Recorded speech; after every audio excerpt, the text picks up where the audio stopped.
The North had always been a hard land, but it had never been a land without pride. Snow covered the fields like a white gravecloth, and the wind carried old memories through the broken towers of Winterfell. When the banners were raised again, black direwolves snapping against gray skies, many people whispered the same question with doubt heavy in their voices. What if Jon Snow truly ruled the North? Jon did not arrive as a conquering hero. There were no cheers, no songs, no golden trumpets. He rode through the gates of Winterfell with mud on his cloak and exhaustion in his eyes. He had seen too much death to enjoy victory. The castle looked familiar, yet distant, like a home that had aged while he was gone. Every stone carried a memory: Robb's laughter, Bran's climbing, Ned Stark's quiet strength. And now, all of it rested on his shoulders. The lords of the North gathered in the great hall, their faces carved by years of war and loss. Some bowed their heads with respect. Others barely hid their resentment. Jon could feel it in the air. To many of them, he was still the bastard. No matter how many battles he had survived, no matter how many times he had bled for the North, the stain of his birth followed him like a shadow. Lord Glover stood first. His voice was calm but sharp. "You wear the Stark colors," he said, "but you were not born to them. The North remembers blood, not promises." Murmurs spread through the hall. Jon did not raise his voice. He never did when anger threatened to take control. "I never asked to rule," he said simply. "I asked you to stand. Together, the North doesn't need another proud lord. It needs someone who will listen." That answer pleased some and angered others. In the North, humility could be mistaken for weakness. Outside the walls, the people watched closely. Farmers, blacksmiths, widows, and children who had grown up knowing only war. They didn't care much about names or titles. They cared about food, safety, and whether winter would kill them before their enemies did. Jon walked among them without guards, speaking little, listening more. That alone unsettled the nobles. A ruler who listened to common folk was dangerous to those who thrived on control. At night, Jon barely slept. The wind against the tower sounded too much like the screams he remembered. He dreamed of the wall, of cold eyes watching from beyond the dark. He knew the true enemy was not gone, no matter how loudly the lords argued about power. While they fought over old grudges, something far worse was waiting. His first command shocked everyone. Grain stores were opened instead of locked away. Southern trade was encouraged instead of feared. Even wildling families were allowed to settle under strict protection, a decision that caused open rage among several houses. One lord spat on the floor and swore Jon would doom them all. "Maybe," Jon replied, looking him straight in the eyes, "but I won't doom them alone." That night, a raven arrived from the south. The message carried no warmth, no respect. Other kingdoms were already questioning the North's independence again, sensing weakness in a ruler who refused to rule through fear. Jon burned the letter after reading it, watching the flames eat the words. He knew this was only the beginning. To rule the North was not to sit on a throne. It was to stand in a storm and refuse to move. And the storm was coming. The next morning came with gray skies and a cold that cut deeper than usual. Jon stood on the battlements of Winterfell, watching smoke rise from distant villages. Life was moving again, slowly, cautiously, like a wounded animal unsure if the danger had truly passed. He pulled his cloak tighter, not against the cold but against the weight pressing down on him. Command was heavier than any sword he had ever carried. Inside the castle, tension was already building. Two houses had refused to send men for rebuilding the outer defenses, claiming their lands were still too weak after the wars. Jon knew the truth. They were testing him, waiting to see if he would punish defiance or beg for loyalty. The old rulers of the North had done both, depending on the man. Jon chose a third path, one that made many uncomfortable. He rode out the same day with only a small escort, no banners, no announcements. When he arrived at the first holdfast, the Lord was stunned to see him standing in the yard, boots muddy, face calm. They spoke for hours, not about honor or oaths, but about burned fields, dead sons, and empty halls that echoed too loudly at night. Jon listened until the man's anger broke into something closer to shame. By the time Jon left, carts of timber and stone were already being prepared for Winterfell. Word spread quickly, and not everyone liked what they heard. Some lords whispered that Jon was manipulating grief. Others said he was weak, that a true ruler would have demanded obedience, not understanding. Those whispers grew louder when rumors followed rumors that some houses were quietly speaking with southern envoys, considering alliances behind Jon's back. Betrayal in the north was not loud. It was quiet, patient, and deadly. Sansa warned him first. She had learned to read people the hard way, and her instincts were sharp. "They smile at you," she said, standing near the fire. "But they're counting how long you last." Jon nodded. "Let them count." That answer frightened her more than anger would have. Trouble came sooner than expected. A convoy carrying grain from the south was attacked on the King's Road. No banners were seen. No survivors left to tell the tale. Only the message was clear. Someone wanted the North hungry again. Someone wanted the people to blame Jon. The lords demanded action, harsh action. Names were thrown into the fire like kindling, accusations fueled by old rivalries. Jon refused to condemn anyone without proof. That refusal cost him respect in the hall. He could feel it slipping, like ice cracking beneath his feet. That night, he walked alone to Winterfell's crypts. Stone faces watched him from the walls, their swords laid across their laps. Kings of winter, lords who ruled through fear, blood, and iron will. He wondered what Ned Stark would have done. The answer did not come easily, but when it did, it hurt. Justice without mercy created rebels. Mercy without justice created chaos. Jon summoned the guards before dawn. Scouts were sent north, east, and west. Quiet men. Trusted men. He wanted truth, not confessions beaten out of fear. While the lords argued in warmth and safety, Jon prepared for the worst. The truth, when it came, was uglier than expected. The attack had not been ordered by one house, but by a pact. 3 minor lords, desperate to regain lost influence, had agreed to starve the North just enough to force Jon's hand. They believed he would fail, that the people would rise against him, and that the old ways would return with a stronger, crueler ruler. When Jon called the great hall again, the air was heavy. The accused stood pale and defiant, their families watching in silent terror. Everyone expected executions. That was how the North solved such things. Jon did not draw his sword. "You chose hunger over loyalty," he said, his voice steady. "You chose fear over unity. And you chose to risk children freezing in their homes so you could feel powerful again." The hall was silent. "You will not die today," Jon continued. Gasps followed. "You will live. You will give up your lands to the people you endangered. You will work the fields you once ruled. And every winter night, you will remember that power does not come from bloodlines, but from responsibility." Some called it mercy. Others called it madness. But when the people heard what he had done, something shifted. Not love, not yet, but belief. Still, belief was fragile, and beyond the wall, something ancient stirred, uncaring who ruled the North. Winter did not wait for belief to grow strong. It came the way it always did in the North, quiet at first. Then all at once, snow fell heavier than expected, burying roads and silencing the forests. Ravens struggled to fly, and when they did arrive, their messages carried worry instead of hope. Villages near the northern edges had gone dark. No fires, no signals, just emptiness. Jon felt it in his bones before anyone spoke it aloud. This was not just weather. He ordered patrols doubled and opened Winterfell's gates to refugees without question. That decision nearly tore the Great Hall apart.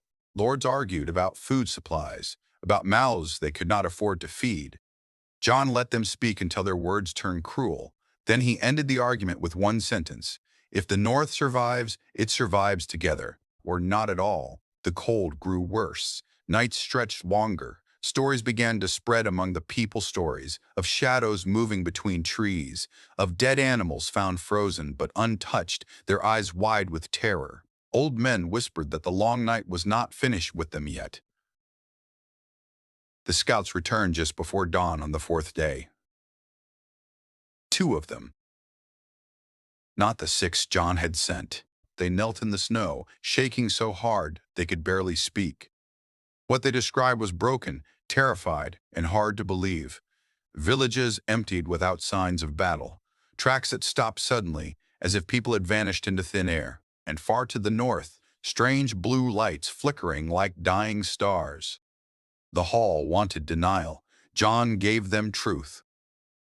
"We prepare," he said. "Now." Some lords still doubted him. They remembered the last war and how fear had been used to control them. But the people listened. They always had. Blacksmiths worked until their hands bled. Hunters ranged farther than ever before. Even former enemies stood shoulder to shoulder on the walls. Jon spent his days moving, never resting. He trained with soldiers at dawn, planned defenses by midday, and listened to the people at night.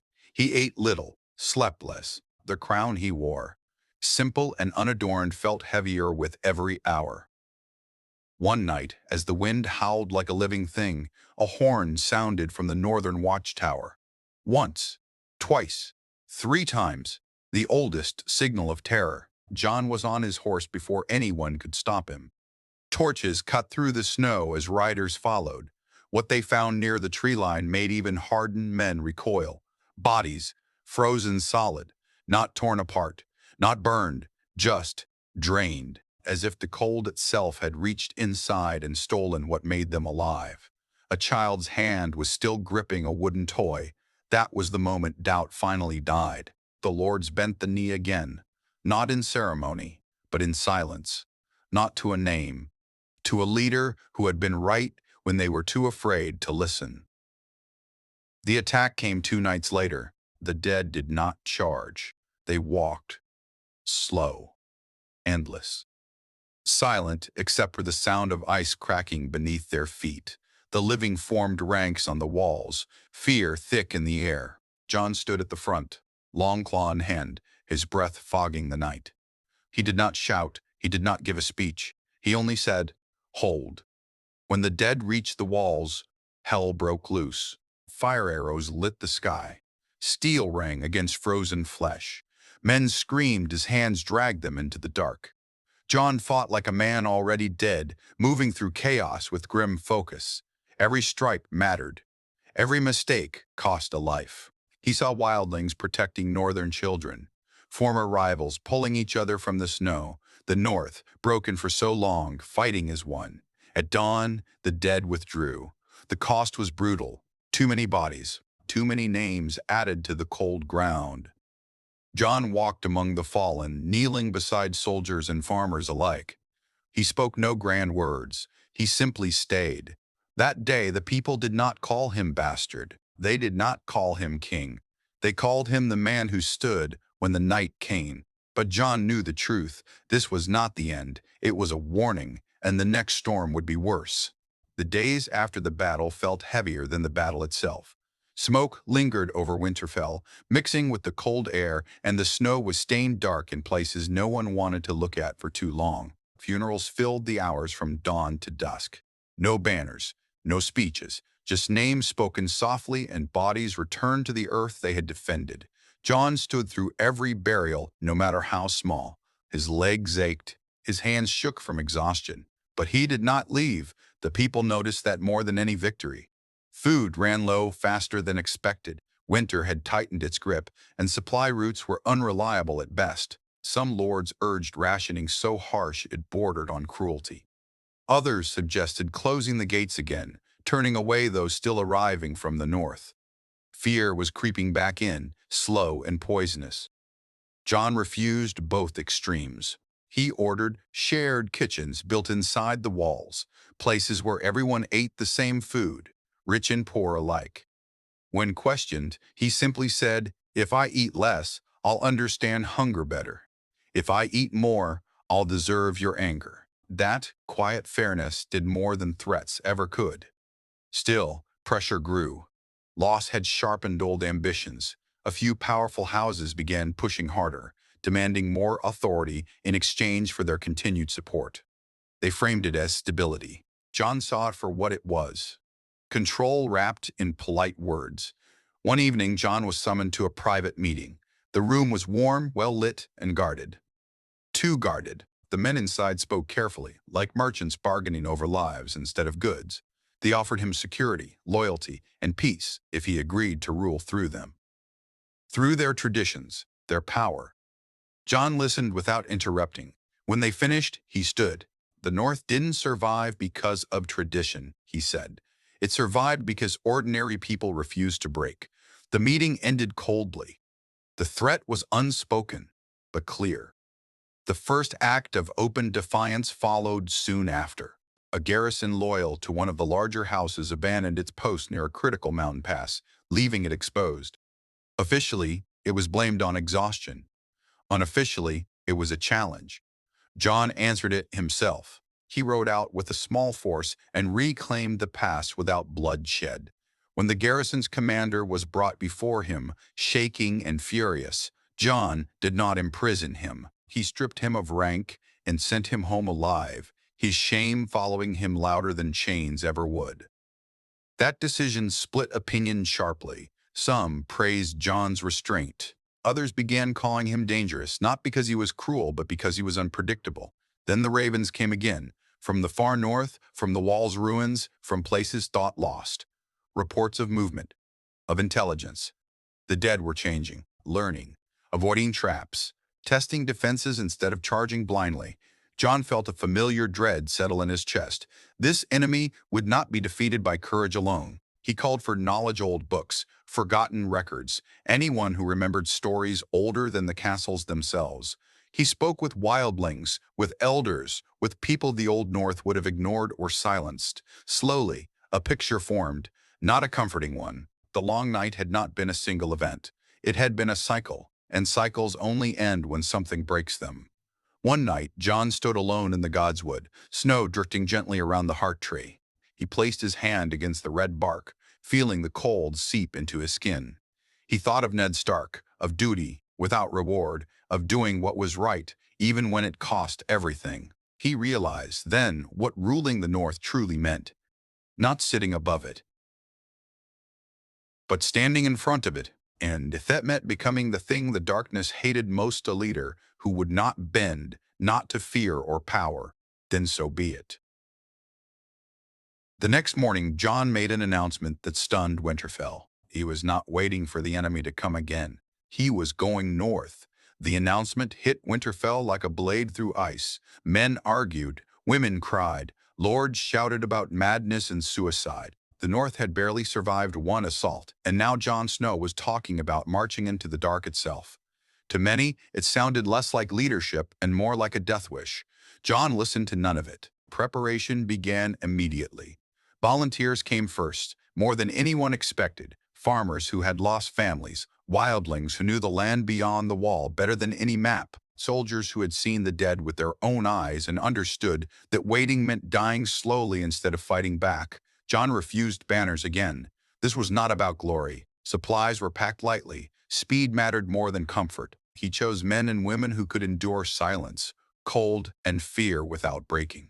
Before they left, he walked among them, speaking quietly, asking names, learning faces, not as a king, as a man who might die beside them. Sansa confronted him the night before departure.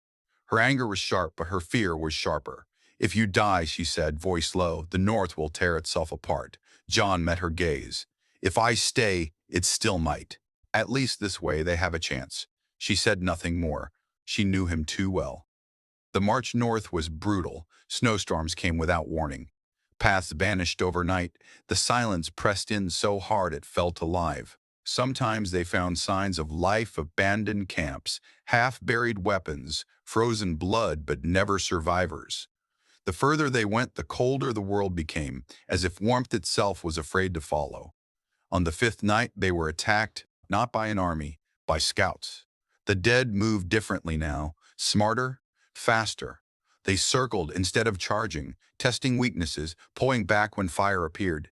Jon realized then that they were being watched, studied.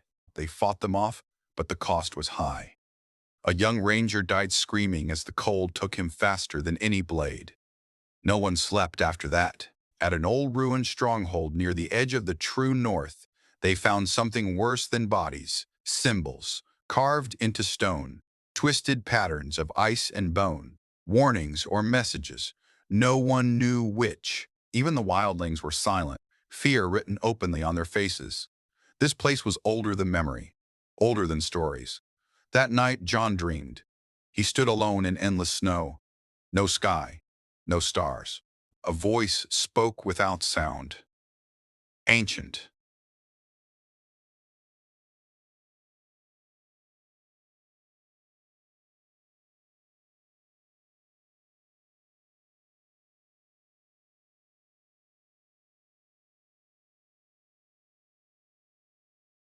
It showed him visions kings who tried to rule through terror, armies that burned the world to save it, heroes who became monsters because they believed only they could decide who deserved to live. Jon woke with his hand on Longclaw, heart pounding. He understood then, this war was not just about survival.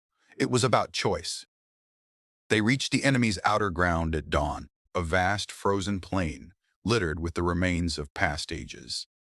Towers of ice rose in the distance, unnatural and silent. The air itself felt wrong, heavy with a presence that pressed against the mind.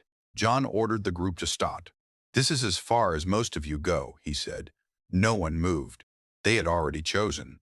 What followed was not a battle. It was a test. The dead came in waves, coordinated, relentless. Fire slowed them. Steel shattered against frozen armor. People fell. Friends died. Jon pushed forward, driven by something deeper than courage. He fought his way toward the center, toward the source he could feel even if he could not see it. At the heart of the storm he found it. Not a throne, not a monster roaring for blood, a figure standing perfectly still, eyes like pale stars, watching him with calm curiosity. The enemy did not hate Jon Snow. It respected him, and that terrified him more than anything else. The figure did not move, yet the air around it felt alive, tightening with every breath Jon took. Snow froze mid-fall, hanging like shards of glass. The sounds of battle behind him faded, as if the world itself was holding its breath. Jon stepped forward anyway. The enemy spoke without words, and yet Jon understood. Not commands, not threats. Truths. It showed him memories that were not his ages, where men ruled with fire and fear, where kings promised safety and delivered slavery, where survival was bought by sacrificing the weak. Each time the dead had risen. Each time the living had blamed monsters instead of themselves. "You repeat," the presence seemed to say. "You break. You begin again." Jon felt anger rise, hot and sharp. "We're not the same," he said aloud, his voice cracking the frozen stillness. "We don't rule through terror." The figure tilted its head, almost curious. The frozen world shifted, and Jon saw visions of the north without him. Lords fighting over power. Food hoarded. Borders closed. People freezing while rulers debated tradition. "Intent does not matter," the silence replied. "Only outcome." Behind Jon, he could hear his people dying. Every second he stood there, lives were being lost. He realized then what the enemy wanted: not surrender, but proof. Proof that Jon Snow would choose control over compassion when pushed far enough. He did the one thing it did not expect. Jon dropped Longclaw into the snow. Gasps echoed behind him. The figure's calm wavered just slightly. "I won't rule the living by becoming like you," Jon said, "and I won't save them by deciding who deserves to die." The cold screamed. The world shattered back into motion. The dead surged forward in fury, no longer measured, no longer patient. Jon turned and ran not away, but back toward his people. He fought bare-handed when his sword was lost, dragged the wounded from the snow, and screamed orders until his throat bled. They did not win. They survived. When the sun finally rose, the frozen plain was empty. No dead, no towers. Just bodies, snow, and silence. The enemy had withdrawn, not defeated, but denied. They returned south broken, half their number gone. No songs welcomed them. No cheers. Only relief that someone had come back at all. Jon collapsed in Winterfell's yard and slept for nearly a day. When he woke, the north felt different. The lords did not argue as loudly anymore. Decisions were slower, more careful. Food stores were shared without orders. Patrols were manned without complaint. People had seen what Jon had chosen. Not power, not victory, but restraint when destruction would have been easier. Winter still raged, the threat still existed, but something had changed. The cycle had cracked. Jon never called himself king. He never needed to. When disputes arose, people asked, what would Jon do? Not because he was perfect, but because he had proven something rare. That leadership was not about standing above others.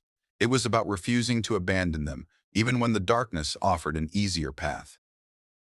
The North endured, scarred, changed, alive.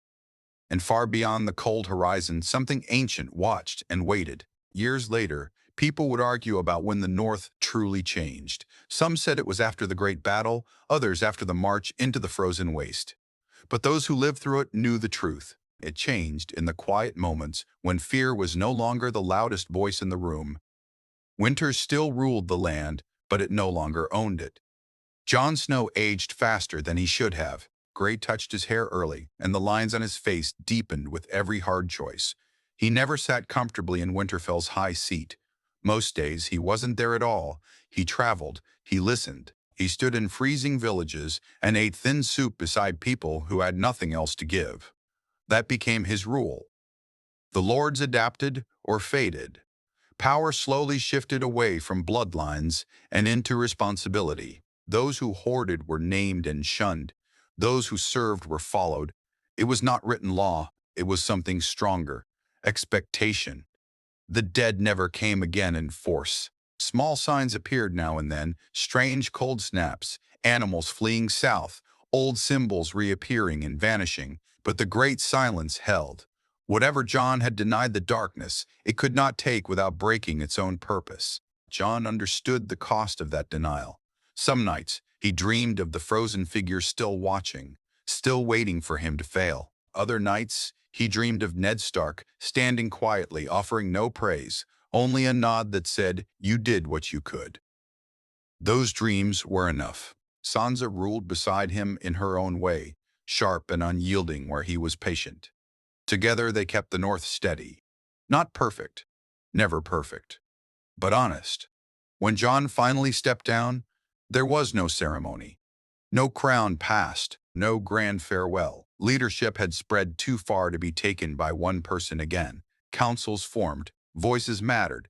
The North had learned the hard way that survival was shared. Jon left Winterfell before dawn, riding north one last time, not into darkness, but into open snow beneath a pale sky. He stopped at the edge of the land he had protected and looked back only once. He had not ruled the North like a king. He had guarded it like a man who knew what it meant to lose everything. And because of that, the North remembered him not as a legend, but as something rarer. A leader who chose humanity over power. The cold wind carried his name for a while. Then it faded, leaving behind a land that could finally stand on its own.